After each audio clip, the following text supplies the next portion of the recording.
नमस्कार। स्वदेश न्यूज की खास पेशकश स्वदेश सितारे में आप सभी का स्वागत है। मैं हूं आपके साथ भागीरथ साहू। स्वदेश सितारे में आज हम रूबरू होंगे अभिनेता राकेश दुबे से। राकेश दुबे अभिनेता के साथ साथ एक अच्छे निर्देशक भी हैं। राकेश दुबे का जन्म उत्तर प्रदेश के इटावा में हुआ और शुरुआत इन्होंने अपनी रंगमंच से की। रंगमंच में कई सालों तक काम किया और अपने अभिनय को निखारा और अभी भी लगातार वो रंगमंच से जुड़े हुए हैं। इसके अलावा फिल्म लाइफ में कभी कभी में अभिनय किया है तो टीवी सीरियल ना उम्र की सीमा हो में भी अदाकारी की है। इसके अलावा 2008 में बनी रामायण के निर्देशक भी हैं जो कि काफी दर्शकों द्वारा इसे पसंद किया गया है। और जैसा मैंने आपको जिक्र किया कि रंगमंच से इन्होंने शुरुआत की थी। दिल्ली में कई सालों तक रंगमंच किया था और रंगमंच करते समय सुप्रसिद्ध अभिनेता जो अब हमारे बीच में नहीं है, ओमपुरी जी के साथ भी इन्होंने रंगमंच किया है। और जो पहला इनका रोल था वो एक फिल्म थी, जिस फिल्म में जो पहली फिल्म थी ये नीलम की थी। जो सुप्रसिद्ध अभिनेत्री है नीलम, उनकी ये पहली फिल्म थी जवानी। इसमें अभिनय किया था और इसको कह सकते हैं कि इस फिल्म से इन्होंने अपने फिल्म जगत में कदम रखा था। जैसे फिर टीवी सीरियल का अगर जिक्र करें तो ना उम्र की सीमा हो, मन सुंदर है, ये है चाहते हैं, अजनबी, सनक एक जुनून, किसके रोके रुका है सवेरा, आधा फुल, ये तमाम सीरियल्स है। इसके अलावा भी कई सीरियल्स है जिसमें इन्होंने अदाकारी की है। तो इसके अलावा अगर फिल्म की बात करें तो अभी हाल ही में रिलीज हुई फिल्म जनहित में जारी में इन्होंने दमदार भूमिका निभाई है। तो बहुत जल्द इनकी एक हॉरर फिल्म आने वाली है 1920, इसमें भी एक अहम भूमिका में नजर आएंगे। तो इसके अलावा Bhojpuri film son of Bihar में भी अहम भूमिका निभाई है। इसमें भोजपुरी सुपरस्टार खेसारी लाल के पिताजी का इन्होंने किरदार निभाया है। इसके अलावा लाइफ में कभी कभी फिल्म द सूरमा भोपाली में जगदीप जी के साथ इन्होंने काम किया है। और वेब सीरीज की बात करें तो अनसीन, दिल्ली क्राइम 2, गंदी बात, तमाम वेब सीरीज में अहम भूमिका में नजर आए हैं। तो बहुत जल्द एक इनकी तेलुगु फिल्म भी आने वाली है ओजी, जिसमें एक अहम किरदार में नजर आएंगे। इसके अलावा जैसे मैंने जिक्र किया था आपको पहले भी कि जितने अच्छे अभिनेता है उतने अच्छे निर्देशक भी हैं राकेश दुबे जी। इन्होंने 2008 में आई रामायण, क्योंकि जो अरुण गोविल की रामायण है उसको दर्शकों ने बहुत पसंद किया था। उसके बाद ये 2008 में रामायण आई थी जिसमें गुरमीत सिंह थे, राम जी का किरदार निभाया था। और इसी रामायण धारावाहिक को डायरेक्ट किया था राकेश दुबे जी ने। इसके अलावा महाभारत को भी इन्होंने डायरेक्ट किया है जो कि स्टार प्लस में आया था। और टीवी सीरियल रोशनी में भी इन्होंने अदाकारी की है और निर्देशक भी किया है। और इसमें अमोल पालेकर थे जिन्होंने इनको निर्देशित किया है। तो गणेश लीला, उत्तरायण, महिमा शनिदेव, ऐसे तमाम सीरियल्स हैं जिसमें इन्होंने एज ए निर्देशक की भूमिका निभाई है। तो कई फिल्म है, कई टीवी सीरियल जिसमें इन्होंने एज ए अभिनेता भी काम किया है। तो आज हम इनसे रूबरू होंगे और जानेंगे इनके अभिनय के सफर के बारे में और साथ ही निर्देशक बनने के सफर के बारे में। इस वक्त हमारे साथ सीधे जुड़ गए हैं अभिनेता और निर्देशक राकेश दुबे जी। राकेश जी, आपको बहुत बहुत स्वागत है स्वदेश न्यूज की खास पेशकश स्वदेश सितारे में। नमस्कार। राकेश जी, आपने बहुत सारे काम किए, तो इन सभी कामों के ऊपर हमारा बातचीत करना तो बड़ा मुश्किल हो जाएगा, लेकिन कोशिश करेंगे कि जो आपके अहम अहम काम है या जो आपके अहम अहम पड़ाव रहे हैं उसके ऊपर हम चर्चा करें। लेकिन सबसे पहले हमारे दर्शक ये जरूर जानना चाहेंगे कि शुरुआत आपकी कैसे हुई, क्या उम्र थी आपकी, कब आपको लगा कि आपको एक्टिंग के क्षेत्र में जाना चाहिए, या शुरू से आपने सोचा था कि निर्देशक बनना मुझे, ये तमाम सवाल है। लेकिन शुरुआत कैसे हुई आपकी पहले? शुरुआत मेरी जब मैं इटावा में था जी। और छोटा था काफी। हाँ और जब थिएटर पे पोस्टर लगते थे फिल्मों के, जी। वो देखने में जाता था अपने भाई के साथ में साइकिल पर बैठकर। हाँ तो तब से पता नहीं दिल में आ गया था कि मुझे भी एक्टर बनना है, जी। मुझे भी ये काम करना है। अच्छा, कौन सा वो पोस्टर था जो अभी भी आपके जहन में है? मुझे याद है देवानंद की फिल्म थी हम दोनों। अच्छा। तो वो उस वक्त मैंने देखी थी। और उसके बाद तो फिर मैंने आराधना वगैरह के और बहुत सारे फिल्मों के पोस्टर देखे। जी। तो मुझे ये लगता था कि मुझे एक्टर बनना चाहिए और मुझे एक्टर बनना है। हाँ उसके बाद मैं दिल्ली में आया, दिल्ली में मैंने पढ़ाई शुरू की। तब भी दिल में ये था कि एक्टर बना, लेकिन कैसे बनना ये समझ में नहीं आ रहा था। अच्छा। तो स्कूल के थ्रू में जो कंपटीशन होते हैं, ड्रामा कंपटीशन, वहाँ पे जाने शुरू किया जी। अपने फ्रेंड के साथ में। कॉलेज में ड्रामे किए मैंने। और उसके बाद फिर मैंने प्रोफेशनली थिएटर ज्वाइन किया मंडी हाउस में। जी। वहाँ पे डिफरेंट डिफरेंट अलग अलग ग्रुप में, हस्ताक्षर एक ग्रुप था, मेरे शेखर वैष्णवी डायरेक्टर थे एनएचडी के, हाँ उनके साथ में मैंने काफी प्ले किए। यक्ष प्रश्न, अंधा कुआ, एक था गधा और फौलादाद खां, शरद जोशी जी। का नाटक। तो बहुत सारे नाटक वहाँ पे किए। हाँ फिर उसके बाद मैंने लिटिल थिएटर ग्रुप में रेपेट्री में ज्वाइन किया। जी। वहाँ बहुत सारे प्ले किए मैंने। फिर एक अभियान ग्रुप है, बहुत फेमस दिल्ली का ग्रुप था, जी। इसके डायरेक्टर थे राजेंद्र नाथ। हाँ। तो उनके साथ में मैंने कई प्ले किए, उध्वस्त धर्मशाला, या फिर मीता की कहानी। मीता की कहानी में मैंने मेन लीड रोल किया था, अच्छा। और उसके बहुत ही अच्छे सब हाउसफुल शोज गए थे। हम्म। तो उसके करने के बाद फिर मैं लगभग 84 के अंदर में मुंबई आ गया था। जी। फिर अच्छा, यहाँ आपने पर तो जी, आपने हाँ, रंगमंच का जिक्र किया तो आपने ओमपुरी जी के साथ भी रंगमंच किया था, तो दिल्ली में किया था आपने रंगमंच या मुंबई में नहीं, उनके साथ ओमपुरी जी आपने के साथ काम में किया था? मैंने ओमपुरी जी के साथ में मैंने बॉम्बे में किया था। अच्छा। और वो एक प्ले कर रहे थे यहाँ पे, बिच्छू, जी। जो मॉलियर का प्ले है, उसको उन्होंने अडेप्टेशन उसका किया था हिंदी में। हाँ। तो बिच्छू में मैंने एक अहम भूमिका निभाई थी, जिसके अच्छा। शोज हमने दुबई में, मस्कट वगैरह में भी हुए थे हमारे शोज, जी। और बॉम्बे में भी हुए थे। अच्छा, ओमपुरी जी अब तो हमारे साथ नहीं है, लेकिन कोई ऐसी कोई यादें आपको कुछ याद आ रही हो जिनके साथ आपने कुछ खास लम्हे आपको आज भी याद आते हो? उनके साथ करने में बहुत मजा आया था। वो एक जमीन से जुड़े हुए इंसान थे, सबसे बड़ी बात हाँ। तो ये है।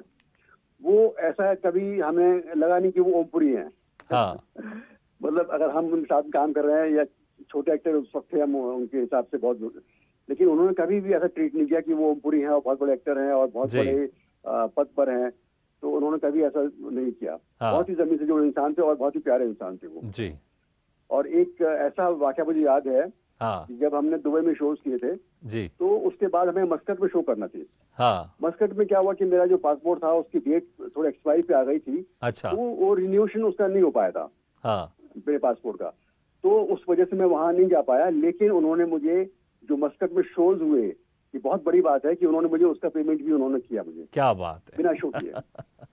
ये बहुत खास जी, बात थी ये। बिल्कुल, वाकई ये उनके तो बारे आपने में। बहुत खास बात बताई आपने। नहीं तो अक्सर हमने सुना है कि कुछ लोग काम कर लेते तब भी उनका पेमेंट नहीं होता, जी और बिल्कुल। आपकी जस्ट जो पासपोर्ट था एक्सपायरी हो गया था, इस चक्कर में आप नहीं जा पाए, लेकिन उन्होंने आपको पेमेंट किया। वाकई ये बहुत बड़ी फ्री बात पेमेंट होती किया। है। ये जी बहुत जी बड़ी जी बात थी जी, उनका, मतलब ये बिल्कुल। बड़प्पन है इनका। हाँ बिल्कुल, इसमें कोई शक नहीं। अच्छा, फिर जब आप मुंबई जब आप गए, आप जब दिल्ली से, तो आप किस तरह से, जो आपका पहला दिन था और जो शुरुआती दौर था, वो कैसा रहा आपका मुंबई में? जब मैं मुंबई आया तो मेरे एक दोस्त थे यहाँ पे, मेरा जुद्दीन, जो अभी वो भी नहीं है, अभी एक्सपायर हो हाँ। चुके हैं। तो मैं उनसे, मेरी बात होती रहती थी, और उन्हीं के जरिए मैं यहाँ पर आया था। जी। तो मुझे वो बॉम्बे सेंटर में मिले स्टेशन पे, और उन्होंने फिर कैंटीन में जाकर के चाय पानी पिलाया, नाश्ता कराया। हाँ। और उनके साथ में हमारे एक और दोस्त अयूब भाई आए थे। तो उनसे कहा कि भाई इनके रहने का बंदोबस्त करना है किसी तरह से, हाँ। और सही जगह पे। जी। तो फिर उसके बाद उन्होंने मेरे रहने का बंदोबस्त किया बोरीवली के अंदर। और फिर वहां से हमारा स्ट्रगल शुरू हुआ, ऑफिस ऑफिस जाना, हाँ। लोगों को अपनी तस्वीरें दिखाना, उनको बताना कि भाई मैंने थिएटर किया है और मैं एक्टर हूँ। इस तरह से मेरी जल्दी शुरुआत हुई। जी। तो वो जो एक पहला काम रहता है, जिसकी पहले काम की तलाश में हमेशा जो एक्टर होते हैं वो इंतजार करते रहती है, जिसको ब्रेक भी कहते हैं, कि पहला ब्रेक मिल जाए, और उसके इंतजार में बहुत समय भी लगता है, कभी कभी बहुत जल्दी भी मिल जाता है। तो कितना आपको समय लगा और कैसे आपको पहला आपका ब्रेक मिला? मुझे उसमें बहुत ज्यादा समय नहीं लगा। हाँ। मैं ट्राई कर रहा था काम के लिए। हाँ। और उन्हीं दिनों में मुझे स्क्रीन अखबार आता था, अभी भी आता शायद। जी। और स्क्रीन अखबार में एक खबर छपी थी कि एक नई फिल्म लॉन्च हो रही है, जवानी। हाँ। और रमेश बहल उसके डायरेक्टर थे। जी। और हुआ क्या कि मैं अनुपम खेर से पहले दिल्ली में मिला था ऑलरेडी, और हमने उनके साथ में काम भी किया था। हाँ। दिल्ली में एक हमने प्ले किया था, वापसी, जो कि टीवी प्ले था, और अमाल अलाना ने उसको डायरेक्ट किया था। उसमें अनुपम खेर ने एक रोल किया था। जी। तो हमारी अच्छी उनसे पहचान हो गई थी। उन्होंने कहा जब बॉम्बे आओगे तो मिलना। तो उन्होंने जो भी एड्रेस दिया था सांता क्रूज का, हाँ। मैं उनसे मिलने गया था वहां पर। जी। तो वो वहां पर मुझे मिले नहीं, कहने लगे आज उनका मुहूर्त है आरके स्टूडियो में, तो वो वहां पर मिलेंगे। तो मैंने कहा ठीक है, मैं वहां चला जाता हूँ। मैं आरके स्टूडियो गया और वहां पता किया भाई कि कहाँ शूटिंग हो रही है। तो जवानी की शूटिंग का मुझे फ्लोर मालूम पड़ा, वहां पर गया मैं। और उसके बाद में अनुपम खेर के बारे में पूछा, तो पता चला कि आज तो नहीं आए वो, कल आएंगे, कल अच्छा। शूटिंग का है। तो असिस्टेंट डायरेक्टर को मैंने कहा चलो, मैंने कहा अच्छा मौका है, शूटिंग का अभी मुहूर्त हुआ है जी। कि कहीं कोई रोल मेरे लिए अगर हो तो बताइए। तो असिस्टेंट डायरेक्टर ने बोला कि आपके लिए एक रोल तो है, अभी गाना चल रहा है हमारा यहाँ पे। अच्छा। और गाने में 3-4 दिन का रोल ये है, उसके बाद में आप करण जो हीरो है फिल्म का, जी। उसके दोस्त रहेंगे, तो हमारी शूटिंग आउटडोर वगैरह में भी होगी और वहां भी आपको चलना पड़ेगा। मैंने कहा ठीक, कोई बात नहीं, अच्छी बात है। हाँ। तो कहने लगा अभी गाना चल रहा, तो आप इस गाने में आप 4 दिन शूट कर लीजिए। मैं कहा ठीक है। तो गाने में मुझे खड़ा कर दिया गया, और गाना 4 दिन शूट हुआ, वहीं फिर बाद में अगले दिन अनुपम खेर से मुलाकात हुई, तो उनसे फिर बातचीत हुई। तो इस तरह से मुझे पहला जो मुझे ब्रेक मिला जी। वो 14 दिन के अंदर मुझे मिला, क्या बात है। Within 14 days. हम्म। और 14 दिन में मैंने उस टाइम मुझे पर डे 100 रुपये करीब मिला था। हाँ तो 4 दिन के मुझे 400 रुपये मुझे 14 दिन में मुझे बम्बई ने 400 जी। रुपये दिए, बहुत बढ़िया। जो मेरी कमाई थी, पहली कमाई। हाँ हाँ जी।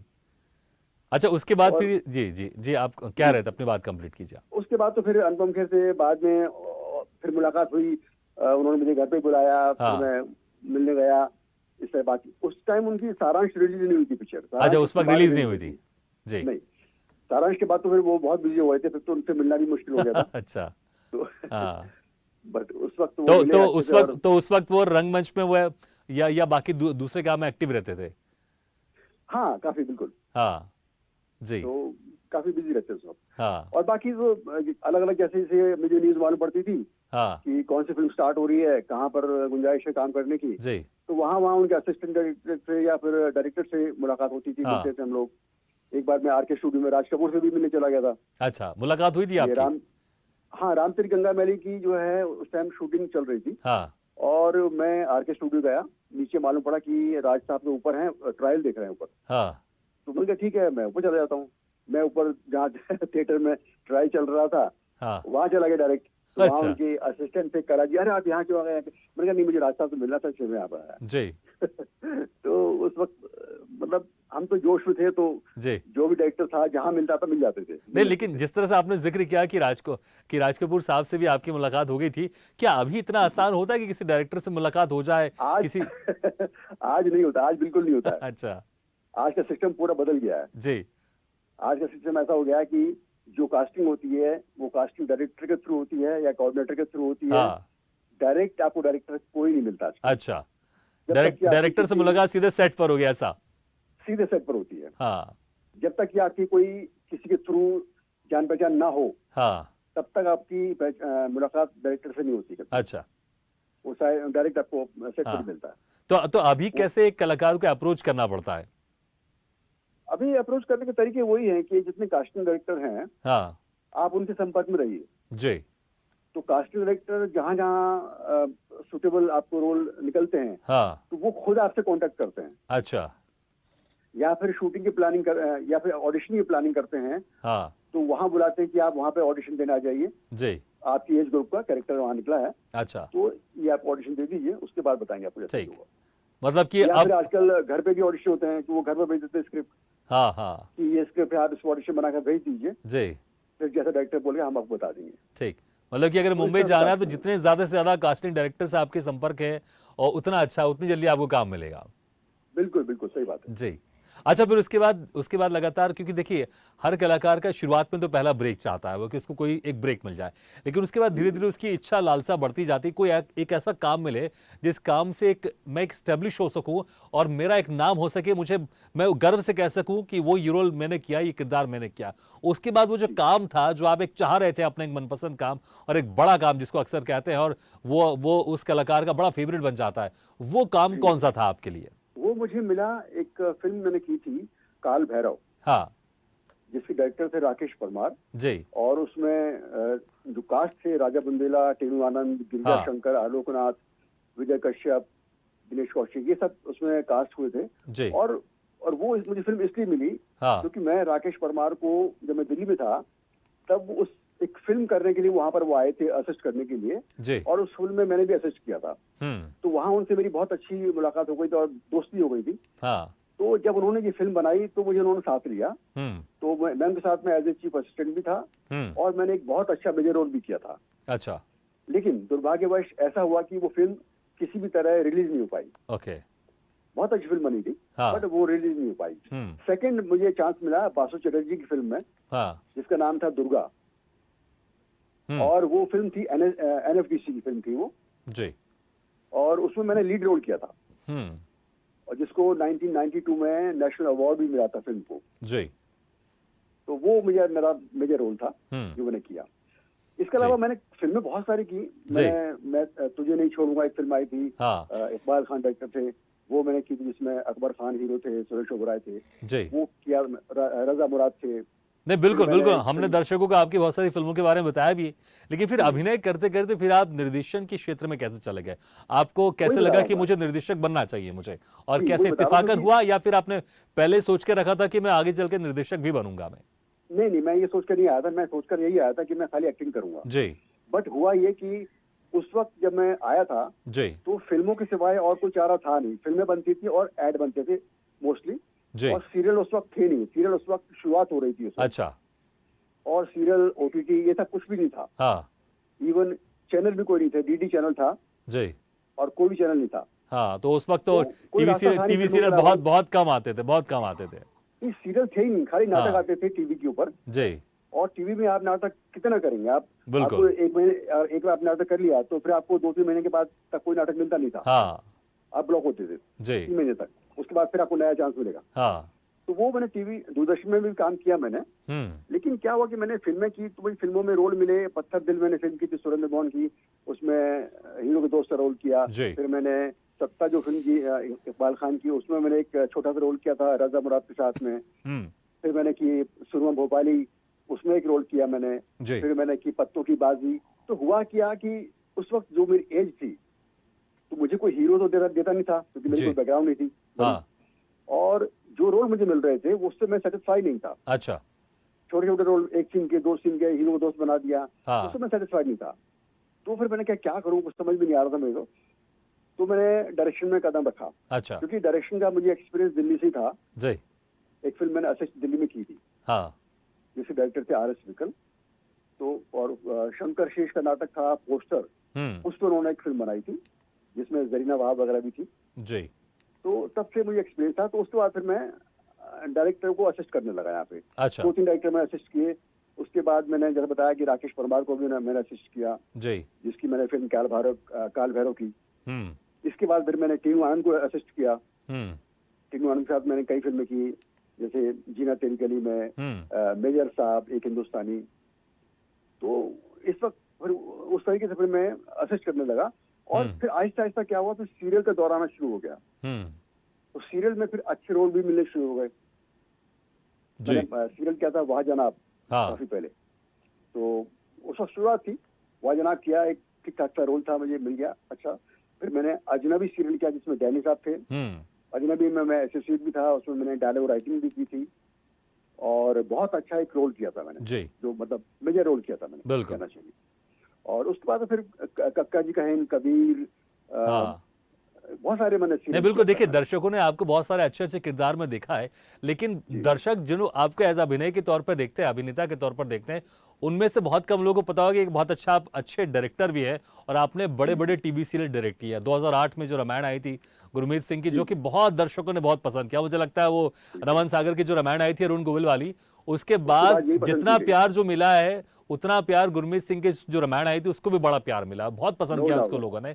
तो कैसे कैसे जुड़ना हुआ था आपके इस टीवी सीरियल में एज ए निर्देशक, कैसे जुड़ना हुआ था? मैं फिल्म कर रहा था टीनू आनंद के साथ में। हाँ मेजर साहब और एक हिंदुस्तानी, दोनों फिल्में एक साथ शुरू हुई थी जी। 1996 में। हाँ तो मेजर साहब पूरी हो चुकी थी ऑलमोस्ट, एक हिंदुस्तानी भी खत्म होने पाई थी। तो मुझे एक ऑफर आया रोमेश शर्मा के यहाँ से हाँ कि डेली सोप एक बन रहा है हाँ तुलसी DD1 के लिए, जी। तो उसमें आप as a associate director join कर लो। क्योंकि मैंने उनकी पहले सीरियल अजनबी की थी, उनकी हाँ। अजनबी की थी, उसूल की थी। तो उन्होंने मुझे वहाँ बुलाया। तो उसके डायरेक्टर थे महेंद्र बत्रा। तो मैंने एसोसिएट करके ज्वाइन कर लिया वहाँ पे, और फिर वहाँ से डेली सोप शुरुआत हो गई। हाँ जी। उसके बाद आहिस्ता आहिस्ता क्या हुआ, फिर जो अपने महेंद्र बत्रा डायरेक्टर थे उन्होंने मुझे कहा कि तू अब बाकी का सीरियल डायरेक्ट कर। हाँ तो मैंने कहा ठीक है। उनको कोई कहीं और जाना था, किसी और सीरियल में बिजी होना था जी। तो वो BR चोपड़ा के कोई सीरियल करने वाले थे, वो तो वहां पर बिजी हो गए। तो उन्होंने ये मुझ पर छोड़ दिया, फिर मैं इसको डायरेक्ट करने लगा। तो इसको डायरेक्ट किया। फिर उसके बाद मुझे चांस मिला मर्द बेचारा, एक सीरियल था सहारा पे, कॉमेडी सीरियल जी। वो मैंने रोमेश शर्मा के लिए डायरेक्ट किया। और फिर उसके बाद फिर मेरी मुलाकात हुई रामानंद सागर के बेटे आनंद सागर से जी। तो उनको एक डायरेक्टर की जरूरत थी, जो DD नेशनल पे उनका सीरियल आ रहा था, हाँ। बच के रहना रे। हाँ। तो मुझे बुलाया गया, तो मैं वहां पर गया, उनसे बातचीत हुई, उन्होंने मेरा काम देखा, उनको बहुत पसंद आया। तो उनका ठीक है तुम ये सीरियल हमारी डायरेक्ट करो। तो वहां से उनके यहाँ पे सागर आर्ट्स में मेरी शुरुआत हुई। हुई। फिर उसके बाद मैं हातिम एक बहुत बड़ा सीरियल था जी स्टार प्लस पे। हातिम जो था बिल्कुल, वो, वाकई बड़ा फेमस सीरियल था ये। हाँ, तो उन्होंने उसमें फिर मुझे चांस दिया करने की डायरेक्ट। हाँ। वो मैंने डायरेक्ट किया, काफी एंड तक डायरेक्ट किया मैंने। हम्म फिर उनके कंटिन्यू सीरियल शुरू होते रहे। फिर जो मैंने सोशल सीरियल थे उनके, बच के रहना रे, हेलो डॉली, एक सीरियल था लकी, वो मैंने डायरेक्ट किया। जी तो वो करते करते फिर सफर हुआ मेरा, रामायण तक आया सफर। और फिर मैंने अच्छा रामायण अच्छा करना शुरू किया। राकेश जी, समय कम है लेकिन मैं जानना चाहूंगा कि जब आप इस धारावाहिक रामायण को आप डायरेक्ट कर रहे थे, क्योंकि ये ऐसा बहुत बड़ा चैलेंज है, ये कोई ऐसा नहीं है कि आप जो इसको अपने हिसाब से करना चाहे वैसे कर सकते हैं। आप नहीं, डायरेक्शन में चेंज कर सकते हैं लेकिन इसकी स्टोरी में, इसके कैरेक्टर में कोई ज्यादा आप चेंजेस नहीं कर सकते। लेकिन फिर बिल्कुल भी नहीं। जो रामानंद सागर के जो रामायण थी, लोगों ने बहुत पसंद किया था। तो हम्म। पर भी ये किया था कि इसमें क्या कुछ नया कर सकते हैं ताकि इसको लोग पसंद करें। तो आपके जहन में क्या था कि जैसा था मुझे वैसे ही करना है, या फिर इसमें कुछ मुझे अलग करना है, फिर जो है उसको अच्छे से करना है? क्या सोच थी उस वक्त आपकी? इसमें फर्क ये है, देखिए, जो रामन सागर ने जो रामायण डायरेक्ट की थी हाँ और जो हमने अभी डायरेक्ट फिल्म की है, हाँ ये सीरियल डायरेक्ट की है, जी इसमें जो टेक्निकली है वो बहुत फर्क है। हाँ टेक्निकली अगर आप देखने जाएंगे तो वो रामायण में और इस रामायण में बिल्कुल, इसमें तो कोई शक नहीं। जी आपको बहुत अंतर नजर आएगा। हाँ तो वो एक प्लस पॉइंट है इस रामायण का, हाँ जो मैंने अलग करने की कोशिश की है। हाँ बाकी कहानी तो रामायण की वही है बिल्कुल ना। और काफी कुछ प्रेरित वो वहाँ उस रामायण से भी थे जो पुरानी रामायण हो चुकी थी। जी तो जितना मेरे हाथ में था टेक्निकली, जितना उसको अच्छा बनाना हाँ हाथ में था मेरे, वो मैंने कोशिश की और मैंने जी उसमें सफलता भी हासिल की है, नहीं, जहाँ बिल्कुल, तक इसमें कोई मेरा शक नहीं, अंदाजा है। बहुत सफलता आपने उसमें हासिल की है। क्योंकि मुझे याद है खुद मैं और मेरी मदर बैठ के हम लोग देखते थे इस धारावाहिक रामायण, क्योंकि बहुत समय के बाद अरुण गोविल की रामायण के बाद ये जो रामायण आई थी बिल्कुल वाकई दिल को छूने वाली थी, और आज भी इसको लोग बहुत पसंद करते हैं, इसमें कोई शक नहीं है। हाँ, बहुत जी लोगों ने पसंद की इसको। जी जी और बिल्कुल सबने मतलब उस रामायण के बाद में इसी रामायण को सराहा बिल्कुल है। जी, तो इसमें कोई बहुत शक अच्छा नहीं। लगा था उसको जी जी काम बिल्कुल, करके मुझे। वाकई इसमें जो सारे किरदार थे वही बहुत अच्छे थे, चाहे वो जो रावण का किरदार निभाने वाले या गुरमीत जो राम का किरदार निभाए थे, जो सीता जी का किरदार, सभी वाकई बहुत अच्छे कैरेक्टर थे। बहुत और अच्छे लेकिन थे। जी राकेश जी, समय कम है, नहीं तो हम आपसे और चर्चा करते, क्योंकि आपकी जो लिस्ट कामों की इतनी बड़ी है, इसे मैंने शुरू में ही कहा था कि आधे घंटे में सारी लिस्ट कवर नहीं हो पाएगी। लेकिन बहुत बहुत शुक्रिया, आपने समय थैंक निकाल यू, कर हमारे इस कार्यक्रम में शिरकत किया। Thank you very much. Very much भाई जी, thank you. Once again thank you very much. तो सुबह सितारे में आज हम रूबरू हुए अभिनेता और निर्देशक राकेश दुबे से। अगले बार हम फिर किसी शख्सियत से मुलाकात करेंगे, तब तक के लिए दीजिए इजाजत। लेकिन खबरों का सिलसिला लगातार जारी, आप देखते रहिए स्वदेश न्यूज, सबसे पहले देश।